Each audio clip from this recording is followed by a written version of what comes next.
Good morning, students. Today we read chapter 17, patterns. Patterns means repeated objects or numbers. So first आपका question है observe the pattern and draw the next figure. The first thing is यहाँ पर आपको एक shape given है जो square है. इसके बाद ये स्क्वायर आपका थर्ड शेप बन जाता है. इसके बाद आपका सेकंड बनता है. ओके, अब हम बात करते हैं ट्राइंगल की. ट्राइंगल आपका सेकंड था, फिर आपका सबसे आउटर हो गया और फिर आपका इन हो गया. समझ में आया आपको? यानी ये आपको एक शेप पैटर्न नज़र आ रहा है. अब आपका नेक्स्ट क्या होना चाहिए वो देखते हैं. देखिए, फर्स्ट जो मैंने आपसे कहा, हमने देखा एक स्क्वायर को. अब स्क्वायर आपका मिड हो गया, देन आपका सेकंड हो गया, फिर से फर्स्ट हो गया. अब ये क्या होना चाहिए? ये आपका इस तरह से है ना. अब ट्राइंगल की बात करते हैं. ये ट्राइंगल था जो आपका सेकंड था. अब यहाँ पर थर्ड यानी सबसे बाहर है. अब फिर से ये अंदर हो गया. अब ये कहाँ जाएगा? अब इस बार ये जाएगा सबसे बाहर. ये दो शेप आपको समझ में आ गई. अब हम सर्कल की बात कर रहे हैं.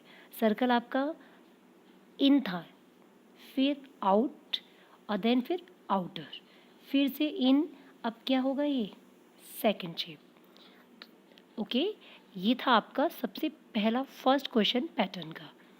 नेक्स्ट मैं आपको बता रही हूँ क्लॉकवाइज और एंटी क्लॉकवाइज. यहाँ पर ये देखिए, जो ये शेप है ये कुछ इस तरह से मूवमेंट कर रही है, यानी एंटी क्लॉकवाइज. यहाँ पर आई, अब ये कहाँ आएगी? यहाँ पर आ चुकी है. तो अब नेक्स्ट ये कहाँ जानी चाहिए? ऐसे यहाँ पर आई.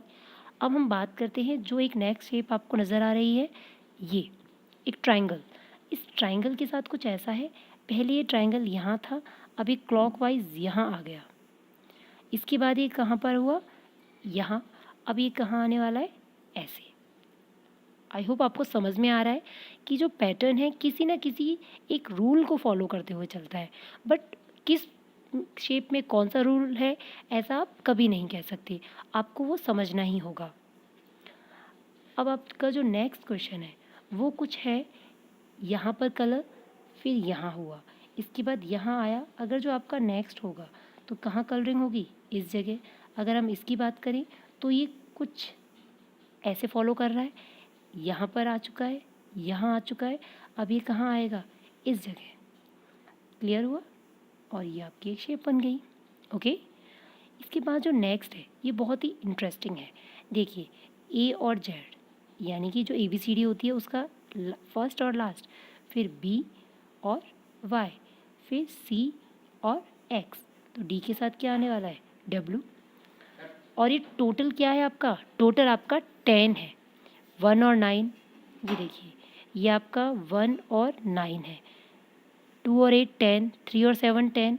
यानी जो नेक्स्ट होगा 1 2 3 तो आ चुका है. अब क्या आएगा? 4 और 6 और D और W. अब बस सिर्फ आपको इसका तरीका देखना है. तरीका क्या होगा वो देख लीजिए. ये यहाँ आपका ये ऐसे AZ, फिर VY, फिर CX. अब कैसे होगा? ये ऐसे होगा, है ना. समझ में आ रहा है आपको किस किस तरह से फॉलो हो रहा है? तो अब आप देखिए, यहाँ हमने लिख लिया. अब आप क्या करने वाले हैं? 1 देन 2, ये आपका 1, ये 2, ये 3, तो यहाँ हो गया 4 और 6, है ना. अब आपका 4 और 6 हो चुका है. ABC और यहाँ पर आ गया आपका D और W. नेक्स्ट आप इनको देख लीजिएगा. ये आपका 1/4 के अकॉर्डिंग है. अगर हम इसकी बात करें तो ये तो बहुत ही सिंपल है. पहले यहाँ, फिर यहाँ, फिर यहाँ, अब यहाँ आ जाएगा. ओके, मैंने आपको 1/4 टर्न सिखा दिया है, तो आप इसे भी बहुत इजीली कर पाएंगे. ओके स्टूडेंट्स, समझ गए होंगे आप अभी तक. इस तरह से कर लीजिएगा. अब मैं आपको बताती हूँ इसे, यानी नंबर पैटर्न. यानी नंबर जो पैटर्न होता है वो कैसे बनता है. तो स्टूडेंट्स, जब अब 8 और 24 है, यानी 8 को जब मैंने 3 बार मल्टीप्लाई किया तो 24 आया. 24 को 3 बाई किया तो 72 आया. ओके, अब आप 216 को कितनी बार मल्टीप्लाई करने वाले हैं? 3 बार. जो आंसर आएगा वो आप यहाँ लिख देंगे. फिर जो भी आपका आंसर आया, जैसे कि 216 को आपने मल्टीप्लाई किया 3 से, सो 6 3 से 18, 1 आपका कैरी, 4 आ गया और ये 648 आपका आंसर आया। अब आपको 648 तो यहाँ की वैल्यू मिली है, फिर से आप 648 को 3 से मल्टीप्लाई करेंगे तो आपको यहाँ की वैल्यू मिल जाएगी। यानी जो भी नंबर आपको मिलेगा आप उसे हमेशा 3 के साथ मल्टीप्लाई करते हुए आगे बढ़ेंगे। अब मैं आपको समझाती हूँ आपका ये नेक्स्ट क्वेश्चन। 1 और 4, 9 और 16 ये सभी क्या हैं? ये सभी स्क्वायर्स हैं। ये 1 का, ये 2 का, ये 3 का, है ना। स्क्वायर मतलब एक ही नंबर को दोबारा उसी नंबर से मल्टीप्लाई करना। ये आप 2 से करेंगे, यहाँ 3 से। 16 के लिए आप क्या करेंगे? 4 × 4। तो अब आप क्या करेंगे? 5 × 5 यहाँ लिख दीजिएगा। 6 × 6, 7 × 7। ओके। अगर हम बात करें किसकी? इस नंबर की। यहाँ ये देखिए 1, ये 3, ये 6, क्या हो रहा है? यहाँ +2 हुआ, ये +3 हुआ। अब 6 के बाद 10 कैसे आया? +4 किया तो आपका 10 आ गया। 10 के बाद नेक्स्ट पैटर्न है +5। 10 भी जब मैंने +5 किया तो 15 आ गया। अब 15 में क्या प्लस होगा?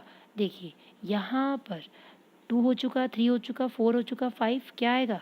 +6। ओके। अब जो यहाँ पर आंसर आया 15 में 6 प्लस करने के बाद आपका 21 आएगा। इस 21 में आप क्या प्लस करेंगे? +7 करने वाले हैं। ओके स्टूडेंट्स, इस तरह से हमको धीरे धीरे करके आगे बढ़ना है। +7, +8 और आपको ये 4 जो आपका गिवन है इन सभी को कंप्लीट करना होगा। अब आप देखिए नेक्स्ट आपका 100, 81। 100 क्या है? 10 × 10। 81 क्या है? 9 × 9। 64 क्या है? 8 × 8।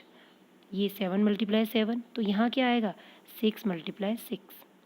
फिर क्या आएगा? 5 × 5। ओके। यानी मैंने आपको जितने भी पैटर्न्स बताए हैं, चाहे यहाँ पर थे या यहाँ थे, ये सभी डिफरेंट है।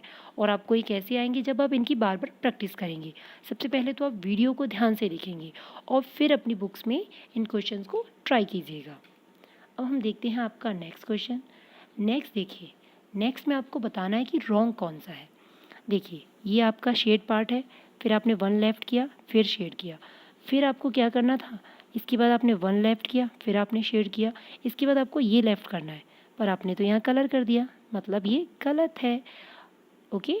तो आपने गलत पैटर्न देखिए कितनी जल्दी पहचान लिया। नेक्स्ट पैटर्न में क्या है आपका? ये है आपका एक ट्राइंगल।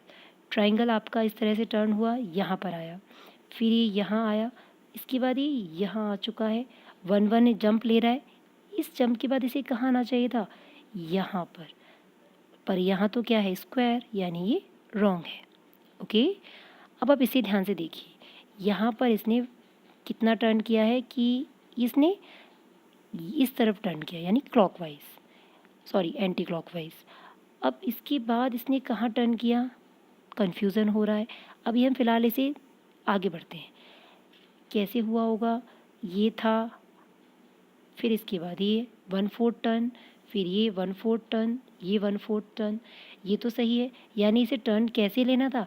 इसे कुछ ऐसे टर्न लेना था, बट ये टर्न तो गलत हो गया, है ना। तो आपका कौन सा आंसर गलत हुआ? ये ऐसे होना चाहिए था और ये गलत है। आया आपको समझ में? अब मैं आपके लिए ये क्वेश्चन लेफ्ट कर रही हूँ, इस क्वेश्चन को आप खुद ट्राई करेंगे। अब देखिए नेक्स्ट 25, 36, 49। यहाँ पर ये क्या है? 5 × 5। ये क्या है? 6 × 6। ये 7 × 7 हो गया। तो यहाँ क्या होना चाहिए था? 8 × 8, यानी कि 64। और क्या है ये? 72। तो कौन सा गलत हुआ स्टूडेंट्स? अब आपका समझ में आ ही गया होगा कि आपका ये रॉन्ग है। ये देखिए 7, ये 14, 21, 7 की टेबल चल रही है, तो यहाँ क्या आएगा? 7 4 जा 28 और ये क्या है? 30। रॉन्ग हो गया, है ना इजी। देखिए 900, 880, 20 माइनस किया आपने तो ये आ गया। अब 880 में से जब आप 20 माइनस करेंगे तो क्या आना चाहिए? 860 और ये क्या है? 870, यानी ये रॉन्ग है। आया आपको समझ में? तो आपने देखा होगा कि पैटर्न जो है सिर्फ और सिर्फ आपको कैलकुलेशंस करनी है ना। और अगर शेप की बात कर रहे हैं तो आपको क्या करना है? शेडेड पार्ट को देखना है, या आपको शेप किसी भी एक शेप से पकड़ना है।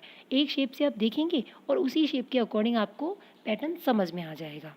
आई होप आपने इस पैटर्न चैप्टर को एंजॉय किया होगा। Thank you students for watching this video.